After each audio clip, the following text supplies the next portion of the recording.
Christian Rossi, vous sortez de 2 heures de séance avec les défenseurs de cette ligne TGV. Vous êtes prêt à revenir sur votre décision là? On va sauver cette liaison?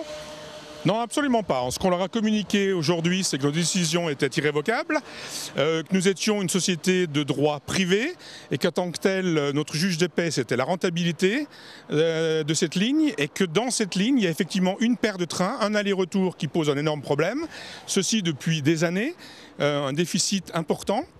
Et donc la décision avait été prise il y a quelque temps de supprimer cette relation. Je pense que c'est important que tout le monde comprenne, c'est qu'on garde un aller-retour entre Berne et Neuchâtel sur Paris. Donc c'est pas qu'on ne quitte pas la région, on n'abandonne pas la région, on garde un aller-retour. C'est la première chose. L'aller-retour ne disparaîtra pas? L'aller-retour ne disparaîtra pas dans un futur proche et immédiat. Ce qui va venir, c'est ce qu'on a longuement débattu entre nous. On s'est mis d'accord pour mettre en place une petite commission pour voir comment est-ce qu'on peut travailler mieux sur l'avenir de cette ligne, sur la pérennité de cette ligne. Et c'est ce qu'on a décidé donc de faire. Vous êtes sensible aux arguments des gens de cette région qui craignent de voir un démantèlement complet de cette ligne? Nous sommes sensibles aux arguments de tout à fait, simplement, de nouveau, je pense que notre critère, c'est malheureusement, ou heureusement, je ne veux pas le juger, la rentabilité. Nous sommes mesurés à cela, notre mandat est d'avoir des liaisons TGV rentables. Nous ne sommes pas là pour faire de l'aménagement du territoire. Donc effectivement, il y a un marché entre cette région et Paris. Est-ce qu'il y a un marché suffisant pour 4 trains par jour? L'histoire a montré que non. Est-ce que ce n'est pas une stratégie de saucissonner tout ça et finalement arriver à la suppression de cette ligne?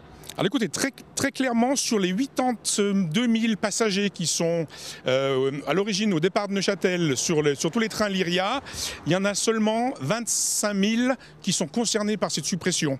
Donc je pense qu'il faut relativiser un peu le dommage, il faut relativiser le grand émoi que cela cause. On ne supprime pas entièrement les liaisons TGV et ça ne concerne qu'un petit 22-23% des clients entre Neuchâtel et Paris. Il y avait polémique sur les chiffres, vous êtes mis d'accord là? Oui, c'est vrai qu'on a une façon un peu compliquée de mesurer le taux d'occupation général, le taux d'occupation international. Donc là, je pense qu'on s'est tous mis d'accord, effectivement. Et oui, je pense qu'ils ont compris nos arguments. Et il y a une dure réalité des chiffres. Elle est ce qu'elle est. On veut y croire ou ne pas y croire. Voilà. Les aménagements qui sont proposés sur cette ligne pour améliorer en fait cette liaison, ça ne suffit pas à la rendre plus attractive, plus rentable selon vous? Alors bon, on n'a pas du tout dans le détail. Ce qui a été évoqué maintenant avec mon collègue du trafic régional des CFF, c'est de voir si éventuellement quelque chose pourra être fait pour faire une navette sur Pontarlier puis ensuite sur Frasnes. Mais là, il est encore bien trop tôt pour en parler.